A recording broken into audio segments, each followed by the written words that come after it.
శ్రీమాత్రే నమః. జయ గురు దత్తాత్రేయ నమః. ఈ వీడియోలో మనం 13వ తారీఖు డిసెంబర్ నెల 2023 సంవత్సరం నుండి 12వ తారీఖు జనవరి 2024 వరకు జరగబోయే మార్గశిర మాసంలో సింహరాశి వారికి నక్షత్ర పద్ధతిలో మాస ఫలితాలు ఏ విధంగా ఉంటాయో తెలుసుకునే ప్రయత్నం చేద్దాం.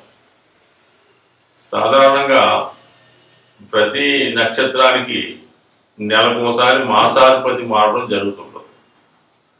ఆ నెలలో ఉన్న మాసాధిపతిని బట్టి జాతకుడికి ఆ నెలలో మంచి చెడులు ఇవన్నీ కూడా జరుగుతూ ఉంటాయి. కామన్గా ఇది పంచాంగంలో ఈ మాసాధిపతుల పద్ధతిలో జాతకాన్ని అంటే మన గోచార ఫలితాన్ని రాయడం జరుగుతుంది.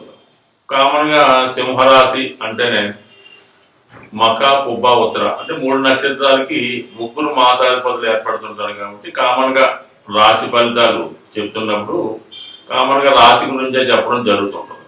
బట్ కానీ ఈసారి ఏంటంటే ఈ మాస ఫలితాలు ప్రత్యేకంగా నెలవారీగా అంటే తెలుగు నెల ప్రకారం తెలుసుకున్నాం. కాబట్టి ఓవరాల్గా సింహరాశి వారికి జరగబోయే ఫలితాలతో పాటు విడివిడిగా నక్షత్రానికి మాసాధిపతి వల్ల ఏర్పడే ఫలితాలు ఏ విధంగా ఉంటాయో తెలుసుకుంటూ, ముఖ్యంగా ఏంటంటే మనం మాసాధిపతిగా ఉన్నటువంటి ఏ గ్రహం అయితే వస్తారో ఆ గ్రహానికి పరిహారం రెమెడీ చేసుకోవడం వల్ల ఆ నెలలో వస్తున్నటువంటి ఇబ్బందుల్ని జాతకుడు ఎదుర్కోవచ్చు.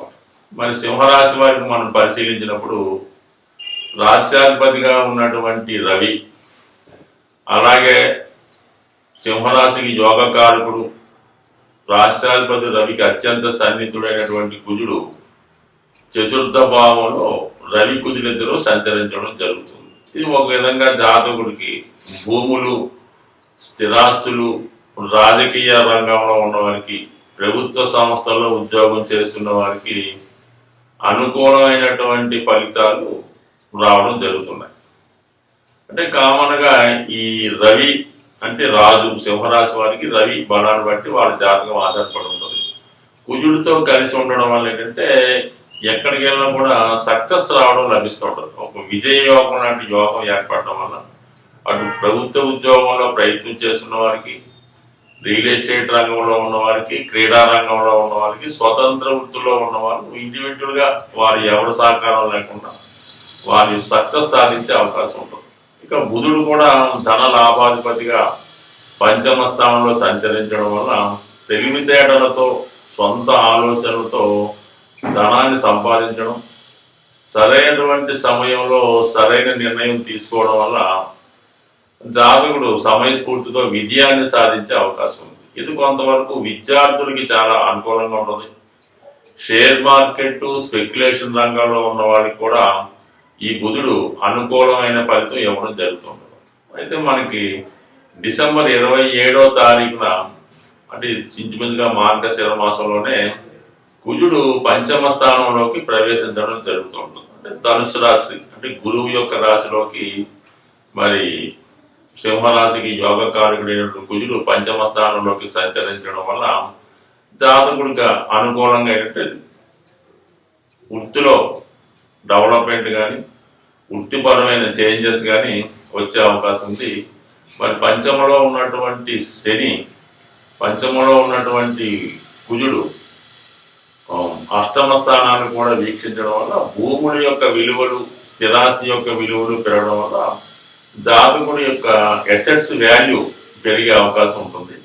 అలాగే పంచమ స్థానంలో కుజుడు ఉన్నప్పుడు మరి విద్యార్థులకి సక్సెస్ఫుల్గా క్రీడా రంగంలో వారికి కానీ, వైద్య వృత్తిలో ఉన్న వారికి కానీ చాలా అనుకూలంగా రావడం జరుగుతుంది. మరి కుజుడు పంచమం నుంచి 11వ స్థానాన్ని వీక్షిస్తుంటాడు.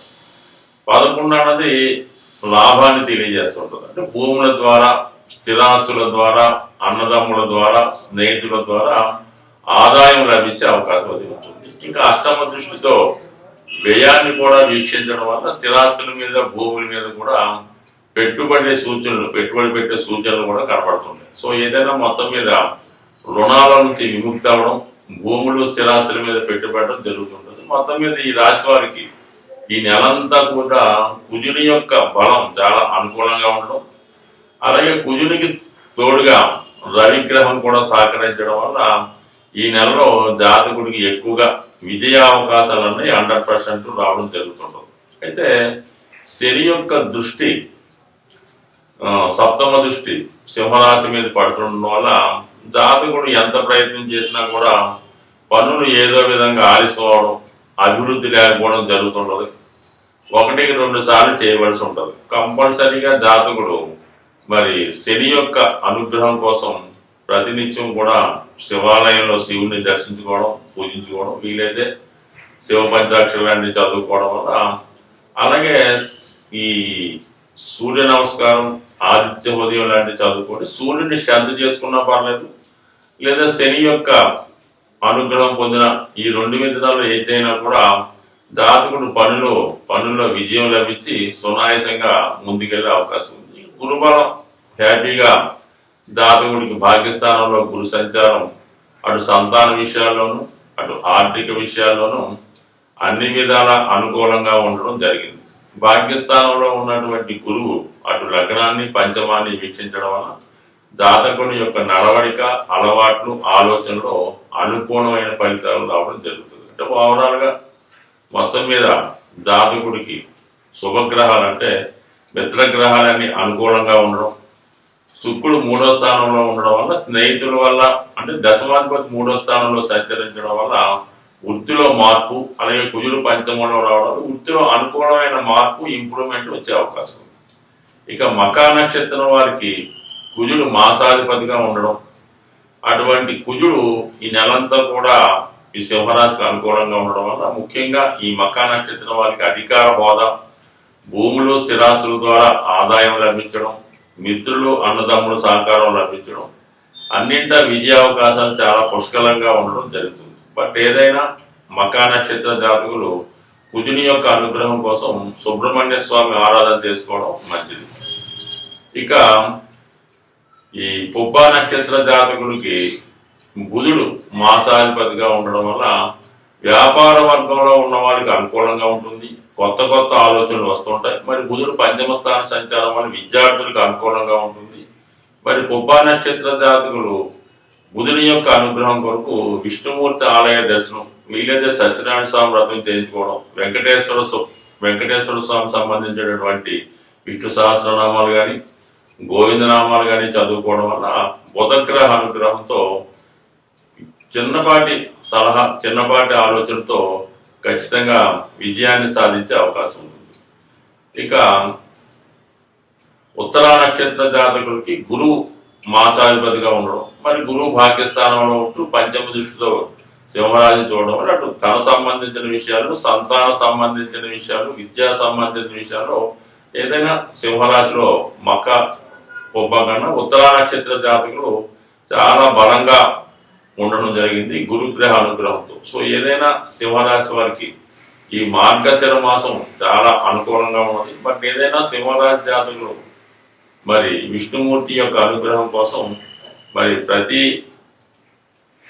పౌర్ణమికి మరి విష్ణుమూర్తి ఆలయ దర్శనం చేసుకోవడం కానీ, లలితా సహస్రనామ పారాయణం కానీ, వీలైతే పౌర్ణమి రోజు సత్యనారాయణ స్వామి వ్రతం చేసుకోవడం వల్ల కంప్లీట్ గా ఒక సంవత్సరం పాటు ఎటువంటి ఇబ్బందులు రాకుండా అటు శని యొక్క ఇబ్బందుల నుంచి, అష్టమ రాహు యొక్క ప్రభావం నుంచి తప్పించుకొని మంచి సన్మార్గంలో పయనిస్తారని ఆశిస్తూ స్వస్తి.